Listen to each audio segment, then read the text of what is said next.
2018 साल का एक डेटा ये कहता है कि इंडिया में लगभग 36,000 फार्मा कंपनीज रजिस्टर्ड है। तो आप सोच सकते हो कि मार्केटिंग या फिर किसी भी जॉब में अगर आप जाना चाहते हो तो कितनी बड़ी अपॉर्चुनिटीज़ हमारे पास अवेलेबल है। बहुत लोग आते हैं इंडस्ट्री से, वो पीएचडी करते हैं, हाँ। वो टाइम लेकर आते हैं इंडस्ट्री से, प्रॉपर जो डॉक्यूमेंटेशन होता है वो कर आते हैं, अच्छा। टाइम लेते हैं, अपना कोर्स कंप्लीट करते हैं, वापस से उनको ज्वाइन करते हैं। देन इंडस्ट्री में और भी बहुत सारे काम होते हैं, लाइक मैं अगर कॉर्पोरेट वर्ल्ड के अंदर अगर मैं जाऊँगा तो वहाँ पे रेगुलेटरी रिलेटेड जो काम होते हैं, फार्माकोविजिलेंस के जो काम होते हैं, उसके अलावा मेडिकल कोडिंग के जो काम होते हैं, इन सब को आप ज्वाइन कर सकते हो after completion of the B-farm. Hello प्यारे दोस्तों, कैसे बेटा सब लोग। सभी का एक बार फिर से बहुत बहुत स्वागत है पीडब्ल्यू फार्मा टॉक के आज के नए सेशन में। तो आज के इस टॉपिक में हम लेके आए हैं आपके लिए एक बहुत ही इम्पॉर्टेंट और बहुत ही चहीता टॉपिक बच्चों का कि भाई करियर अपॉर्चुनिटीज़ क्या है। बी फार्म तो कर रहे हैं लेकिन आगे जाके क्या, बहुत ही लिमिटेड इन्फॉर्मेशन बच्चों के पास होती है और इसके बलबूते पे कई सारे लोग ये भी करते हैं कि वो फार्मा प्रोफेशन को बहुत गंदी गंदी चीज़ें कहते हैं कि इसमें तो जॉब अपॉर्चुनिटीज़ है ही नहीं, बन के क्या करेंगे, फिर सिर्फ एक फार्मा की शॉप डालेंगे, इसके अलावा और करेंगे क्या। लेकिन बेटा यही सारे जो आपके वहम हैं इनको क्लियर करने के लिए आज हमारे पास स्टूडियो में मौजूद है हमारे अपने चहीते doctor Pankaj Dagar sir. Sir बहुत बहुत स्वागत है आपका। बहुत बहुत धन्यवाद सर, आपका बहुत बहुत धन्यवाद। सर जैसे कि टॉपिक तो छिड़ चुका है, आपको भी पता ही है, क्योंकि सबसे ज़्यादा क्वेरीज अगर किसी फैकल्टी के पास आती है तो सर करियर अपॉर्चुनिटीज़ के बारे में ही। तो मेरा सबसे पहला सवाल आपके लिए यही रहेगा कि बी फार्म करने के बाद अगर कोई भी बच्चा इंडिया में डिग्री करना चाहता है तो डिग्री के बाद में फार्मासिस्ट का एक टिपिकल जो फार्मा मेडिकल का जॉब है वो छोड़ के बच्चों के पास क्या क्या अपॉर्चुनिटीज़ हो सकती है। देखिए सर, सवाल बहुत बढ़िया है और मैं जानता हूँ, मैंने बहुत बार सुना है ऐसा बच्चों के मुंह से कि फार्मा करके करियर नहीं है। बिल्कुल। बट मैं हमेशा यही बोलता हूँ, मैं पहले भी बोलता था कि अगर मुझे कोई ऐसा इंसान मिल गया जो ये बोलेगा कि स्कोप नहीं है, मैं उसको पकड़ के धुन दूंगा, क्योंकि स्कोप बिल्कुल। बहुत है, आपको पता नहीं है, आपने एक्सप्लोर नहीं किया है। बिल्कुल सही बात। मैं अब शुरुआत करता हूँ आपसे कि स्कोप क्या क्या चीज़ है। पहला इंडस्ट्री बेस, दूसरा स्कोप एकेडमिक्स में आप जा सकते हो, बिल्कुल। कॉर्पोरेट में आप जा सकते हो, एंटरप्रेन्योरशिप का खुद का, मेडिकल स्टोर। देखिए मेडिकल स्टोर खोलने में कोई शर्म नहीं है या फिर कोई गलत स्कोप नहीं है वो, बट हाँ, आपके इंटरेस्ट पे, इन सारी चीज़ों पे डिपेंड करती है कि आप बिल्कुल। इंडस्ट्री जाना चाहते हो। लेकिन सिर्फ मेडिकल स्टोर ही एक ऑप्शन है, ये गलत ये बात है। गलत बात है, बिल्कुल सही। उसके अलावा बहुत सारे ऑप्शंस हैं और आज इस पॉडकास्ट के थ्रू मैं चाहूंगा कि वो सारे ऑप्शंस मैं आज बच्चों को बताऊं कि कहां कहां वो जा सकते हैं, बशर्ते उनका इंटरेस्ट जो है उसको प्रायोरिटी पे रखे वो लोग। बिल्कुल सही बात सर। तो सर सबसे पहले हम लोग बात करते हैं ओपन फील्ड की, जैसे कि मार्केटिंग वगैरह होता है, तो उस डायरेक्शन में अगर हम बात करेंगे, तो बी फार्म के बाद बच्चों को क्या-क्या अपॉर्च्युनिटीज़ हो सकते हैं, जिसमें वो ऑन फील्ड प्रैक्टिस कर सकते हैं? हाँ, देखिए अगर बात है मार्केटिंग की, तो बहुत लोगों को क्या लगता है कि भाई मैं भी फार्म करूँगा, कंप्लीट करूँगा, उसके बाद मैं मार्केटिंग में चला जाऊँगा और मुझे ईज़िली पैसा भी मिलना स्टार्ट हो जाएगा। बट वो इम्पोर्टेंट नहीं है। इम्पोर्टेंट ये है, क्या आपके अंदर वो स्किल्स हैं मार्केटिंग वाली? बिल्कुल। स्किल्स आपको चाहिए। क्या आपको उसमें इंटरेस्ट है? क्या आप उस काम के लिए बने हो? बिल्कुल। तभी आप उसको जॉइन करो। ऐसा नहीं है कि आपके पास ऑप्शन नहीं होंगे, ऑप्शंस और भी हैं, मैं बताऊँगा आपको। लेकिन सिर्फ मार्केटिंग में चले जाना इज़ नॉट इनफ। पहले आपको चेक करना पड़ेगा आपका उसमें इंटरेस्ट है कि नहीं है। क्या आपके अंदर अपनी उसकी स्किल्स हैं या नहीं है? उसके बिल्कुल। बाद आप उसको चूज़ करो। यस। जी, तो मार्केटिंग का ये लगता है कि हाँ, आपके अंदर स्किल्स हैं, वेरी गुड। आप अच्छी से अच्छी कंपनी को जॉइन कीजिए। स्किल के बेसिस पर जितनी भी एमएनसी कंपनीज़ हैं, उनके लिए आप मार्केटिंग कीजिए। आप कभी स्ट्रगल नहीं करोगे उस चीज़ के लिए। बिल्कुल। और बच्चों की जानकारी के लिए मैं ये भी बता दूँ कि बेटा 2018 साल का एक डेटा ये कहता है कि इंडिया में लगभग 36,000 फार्मा कंपनीज़ रजिस्टर्ड है। तो आप सोच सकते हो कि मार्केटिंग या फिर किसी भी जॉब में अगर आप जाना चाहते हो, तो कितनी बड़ी अपॉर्च्युनिटीज़ हमारे पास अवेलेबल है। सर स्टार्टिंग में आपने बताया था कि इंडस्ट्री में भी बच्चों को बहुत अच्छे अपॉर्च्युनिटीज़ होते हैं, लेकिन कई बार बच्चों के द्वारा ये भी बातें फैलती है कि बी फार्म करोगे तो इंडस्ट्री में कोई खड़ा नहीं करेगा। तो इसके पीछे की क्या सच्चाई है? ऐसा नहीं है, देखिए बात अधूरी है ये।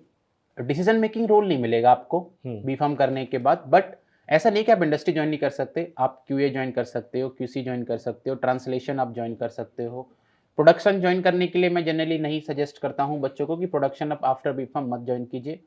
प्रोडक्शन में जनरली जो डी-फार्म के स्टूडेंट्स हैं उनको अपॉर्चुनिटी मिलनी चाहिए, बट बी-फार्म के जो स्टूडेंट्स हैं they should join QA, QC.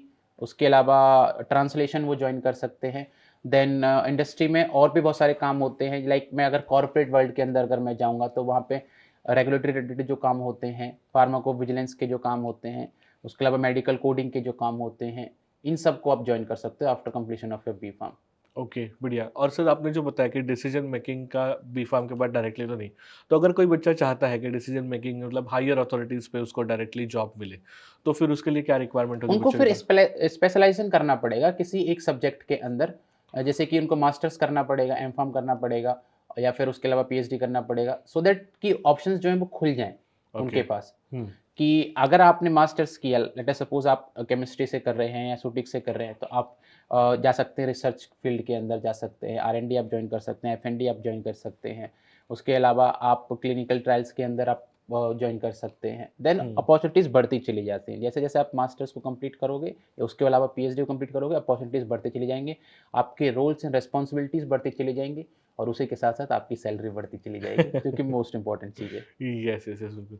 Sir तीसरा कॉर्पोरेट जॉब्स का भी आपने ज़िक्र किया था, तो फार्मा में भी कॉर्पोरेट जॉब्स होते हैं? बिल्कुल होते हैं, एकदम होते हैं सर। कॉर्पोरेट जॉब्स बहुत होते हैं और अभी तो ख़ासकर मैं अगर बात करूँ रिसेंट ट्रेंड्स के हिसाब से तो सीआरओज़ जो हैं, हुँ, contract contractual research research organisation. Organisations जो हैं, वो बहुत काम कर रही हैं इस पे और बड़ी-बड़ी कंपनीज़, चाहे नोवार्टिस हो, नोवो नॉर्डिस्क हो, चाहे सनोफी हो, ये सब डब्ल्यूएनएस एक नाम है कंपनी का। ये सब कंपनीज़ जो हैं, they are giving high packages जो अब बाहर की जो इंडस्ट्रीज़ होती हैं, उनके लिए रिसर्च करते हैं खुद से, हुँ, डेटा को इंटरप्रेट करते हैं, इंटरप्रेट करने के बाद उस डेटा को प्रेज़ेंट करते हैं उन दूसरी कंपनीज़ को, बड़ी-बड़ी कंपनीज़ को। ओके, और हाई पैकेजेस होते हैं, फ्लेक्सिबल वर्किंग आवर्स होते हैं इसके अंदर और लाइक आपके पास ये फैसिलिटीज़ होती हैं कि आप वर्क फ्रॉम होम कर सकते हो, हाइब्रिड मोड पे काम करते हैं ये लोग। तो काफ़ी अच्छे ऑप्शंस होते हैं बट ये सारी चीज़ों को जॉइन करने के लिए आपके पास मास्टर्स डिग्री होनी चाहिए। ओके, हाँ, अगर मैं बात करूँ बी-फार्म डिग्री के लिए, तो मेडिकल कोडिंग में जॉइन कर सकते हैं स्टार्टिंग में बट हाँ, इनिशियल फेज़ में आपको डिसीज़न मेकिंग रोल नहीं मिलेगा, ये मैं फिर बिल्कुल। से क्लियर कर देता हूँ। अगर आप सिर्फ़ बी-फार्म करने के बाद ये सोचते हो कि आपको लाइक आप ही डिसाइड करो, आप ही सारी चीज़ें मैनेज करो, तब फिर आपको खुद का ही कुछ स्टार्ट करना पड़ेगा बिज़नेस तभी ये पॉसिबल है। बट आप किसी इंडस्ट्री में या फिर कंपनी में जॉइन करते हो, तो आपको वो मौका नहीं मिलेगा इनिशियल फेज़ में। प्लस जो ग्रोथ जो होती है, थोड़ी-सी स्टैग्नेंट होती है, थोड़ा टाइम लगता है, एक्सपीरियंस के साथ वो बढ़ती चली जाती है। लेकिन अगर आप मास्टर्स कर लेते हो, अच्छे कॉलेज से कर लेते हो, तो वो एक्सेलरेट कर जाती है। बिल्कुल सही बात। इसके अलावा सर मैं एक और बात आपको पूछना चाहूँगा कि अगर कोई बच्चा है कि जिसको फॉर एग्ज़ाम्पल इंडस्ट्री के साथ हमें काम तो करना है, लेकिन बाद में मतलब उनको मास्टर्स करने के लिए पॉसिबल नहीं है। तो क्या ऐसे भी कोई अपॉर्च्युनिटीज़ है कि जहाँ पे इंडस्ट्री में जॉइन करने के बाद में वो अपनी पढ़ाई फिर से कंटिन्यू कर सकते हैं? कर सकते हैं, बिल्कुल कर सकते हैं सर। बहुत सारी इंडस्ट्रीज़ ऐसी हैं, जो लाइक अगर आपका मन है कि मैंने ठीक है, मैंने एक्सपीरियंस ले लिया, ये कर लिया, लेकिन मुझे अब जाके मास्टर्स करनी है या फिर पीएचडी करनी है। बहुत लोग आते हैं इंडस्ट्री से, वो पीएचडी करते हैं। हाँ, वो टाइम लेकर आते हैं इंडस्ट्री से, प्रॉपर जो डॉक्यूमेंटेशन होता है, वो कर कर आते हैं। अच्छा, टाइम लेते हैं, अपना कोर्स कंप्लीट करते हैं, वापस से उनको जॉइन करते हैं। ओके मतलब वो जॉब के साथ-साथ पढ़ाई भी यहाँ पे पॉसिबल हो बिल्कुल, सकती है बिल्कुल मतलब और कई बार ये इंडस्ट्रीज़ ये होती है कि या तो वो आपकी सैलरी पे कर रहे होते हैं, हुँ।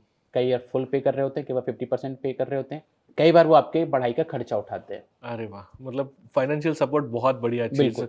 हमें जॉब के साथ-साथ भी मिल सकती है।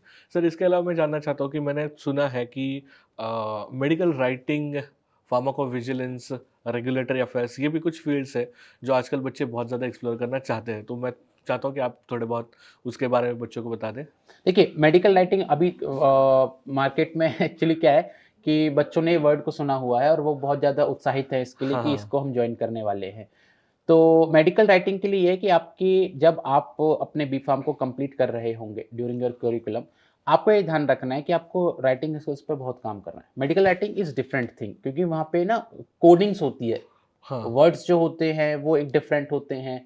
वहाँ पे सिनोनिम्स अलग यूज़ होते हैं, वो अलग चीज़ है ताकि वो साइंटिफिक राइटिंग और मेडिकल राइटिंग ये अलग चीज़ है। नॉर्मल राइटिंग नहीं जो हम पेपर वगैरह लिखते हैं वैसी राइटिंग नहीं है। हुँ, तो लेकिन मेन चीज़ है कि आपको अपनी कम्युनिकेशन स्किल्स पर, राइटिंग स्किल्स पे काम करना पड़ेगा। ओके, तो वो आपको अगर कमांड करते रहोगे तो आप उसके अंदर जा सकते हो। एक और फील्ड सर मैं इसमें ऐड ऑन करना चाहूँगा मार्केट रिसर्च का। ओके, मार्केट रिसर्च जो वो बहुत अच्छा फील्ड है। अगर कोई बी-फार्म का बच्चा जॉइन करना चाहता है, तो वो ज्वाइन कर सकता है मार्केट रिसर्च, वो एक्सप्लोर कर सकते हैं। मार्केट रिसर्च ज्वाइन करेंगे तो उनको लाइक ग्रोथ के चांसेस बहुत ज़्यादा हो जाते हैं। ये बहुत बच्चों को नहीं पता होता है। हम्म। Pharmacovigilance, medical writing, medical coding, ये चीज़ें हैं, लेकिन साथ ही साथ मार्केट रिसर्च भी बच्चे ऐड कर सकते हैं उसमें। Okay, okay. तो मेरे ख्याल से सर ने काफ़ी सारे अपॉर्च्युनिटीज़ तो बता दिए हैं, मतलब बच्चों अभी तो बिल्कुल आपके मुँह से ये नहीं सुनने मिलेगा कि अपॉर्च्युनिटीज़ तो है नहीं। बिल्कुल सर, उसके अलावा भी अपॉर्च्युनिटीज़ हैं। मैंने तो अभी आपको इंडस्ट्री और ये सब ओरिएंटेड बताई। बट अगर बच्चा चाहता है कि उसको और एक्सेल करना है लाइफ में, हुँ, तो I would suggest you should go for masters degree first. Either you go for M Pharm, either you go for pharm MBA, उसको आप कंप्लीट कीजिए। अगर आपका मन है बी-फार्म कंप्लीशन के बाद इंडिया के बाहर से करने का, तो भी बहुत सारी अपॉर्च्युनिटीज़ हैं और यस, उन सब अपॉर्च्युनिटीज़ के लिए आपको फेलोशिप प्रोवाइड होती है। मैंने पहले भी बच्चों को बताया है कि इंडिया से बाहर जाने का मतलब ये नहीं है कि आपको अपनी पॉकेट से पैसा लगाना है। आप अप्लाई कीजिए फेलोशिप के लिए, आपको अच्छे खासे अमाउंट की फेलोशिप मिलती है, जिसमें आप अपना वहाँ पर गुज़र-बसर भी कर सकते हो और साथ में अपनी पढ़ाई भी कंप्लीट कर सकते हो और उसके बाद अपने करियर को और अच्छे लेवल पे लेके जा सकते हो। बिल्कुल सही, बिल्कुल सही। तो सर मतलब मैं तो ये कहना चाहूँगा कि यहाँ पे तो खज़ाना है अपॉर्च्युनिटीज़ का। बिल्कुल, अगर कुछ प्रॉब्लम है तो बस वो ना एक्सप्लोर कर पाना। जी। तो half knowledge is always dangerous than full knowledge ना होना, यही वो बात हो गई। तो बच्चों आपके भी मन में अगर कोई भी सवाल है इससे रिलेटेड आप कमेंट सेक्शन में पूछ सकते हो। जाते-जाते सर एक लास्ट आपकी तरफ से बच्चों के लिए कुछ हो मेरा जाए? बस सर बच्चों के लिए यही है कि देखो, जो इंसान सक्सेसफुल नहीं है ना, उससे ज्ञान मत लो। जो सक्सेसफुल हैं, जिसने लाइफ देखी है उसमें आगे जाके, उससे थोड़ा समझो कि करियर में क्या अपॉर्च्युनिटीज़ हैं। आपके जो ये भैया टेक्नोलॉजी वाली चीज़ें होती हैं कि आपके पड़ोस में एक भैया हैं, उन्होंने बी-फार्म किया था, उनका कुछ नहीं हुआ तो हमारा भी कुछ नहीं हुआ, हाँ। ऐसा नहीं होता है। आप सिचुएशन को समझो, आप ये जानने की कोशिश करो कि उन्होंने एफर्ट कितने डाले थे या नहीं डाले थे। बिल्कुल, आप उन लोगों को जानो ना कि जो सक्सेसफुल हुए हैं इस जर्नी में, तो आप हमेशा फेलियर्स को क्यों देखते हो? जो बिल्कुल सक्सेसफुल सही हुए हैं बात है। उनको चूज़ करो। लोग बोलते हैं कि अच्छा आप तो 1 या 2 का एग्ज़ाम्पल देते हो, हाँ, 1 या 2, ऐसे नहीं है। ऐसे एग्ज़ाम्पल्स बहुत हैं। बहुत एग्ज़ाम्पल्स हैं और आपके आस-पास भी बहुत सारे लोग हैं जो फ़ार्मा करके बहुत ही सक्सेसफुल लाइफ़ जी रहे हैं अपनी, बिल्कुल सही और बात है। आप भी जी सकते हो। मेहनत करनी पड़ेगी और बिना मेहनत के कुछ नहीं मिलता है सर। सही बात है।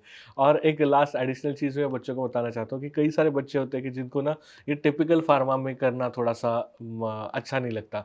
तो कई सारे यूनिवर्सिटीज़ हैं जो इंटीग्रेटेड कोर्सेज़ भी लेके आ रहे हैं। जैसे कि अभी एक रिसेंटली मैंने जाना था MTech in genetic engineering. Okay, तो यहाँ पे बायोटेक्नोलॉजी, फार्मा और इंजीनियरिंग का कुछ पार्ट ऐसे कंबाइन करके कुछ नए-नए कोर्सेज़ भी आ रहे हैं। तो वो भी और भी अपॉर्च्युनिटीज़ बढ़ती जाएँगी बच्चों के लिए। तो बच्चों काफ़ी सारा नॉलेज पंकज सर ने हमारे साथ स्पेयर किया है। पंकज सर बहुत-बहुत धन्यवाद आपका हमारे साथ इस पॉडकास्ट में जुड़ने के लिए और सभी बच्चों की तरफ से मैं आपको धन्यवाद देना चाहता हूँ फिर से एक बार। तो बच्चों बस इसी के साथ ख़त्म करते हैं आज का पॉडकास्ट। आई होप आपको बहुत बढ़िया इन्फॉर्मेशन मिली है और इसके बाद आपकी करियर का ग्रोथ जो है वो हमेशा ऊपर की तरफ ही रहेगा और अगर आपको भी कोई पूछे तो डेफ़िनिटली आप उनको अच्छा खासा गाइड भी कर सकते हो। थैंक बिल्कुल। You so much and have a good day. Thank you.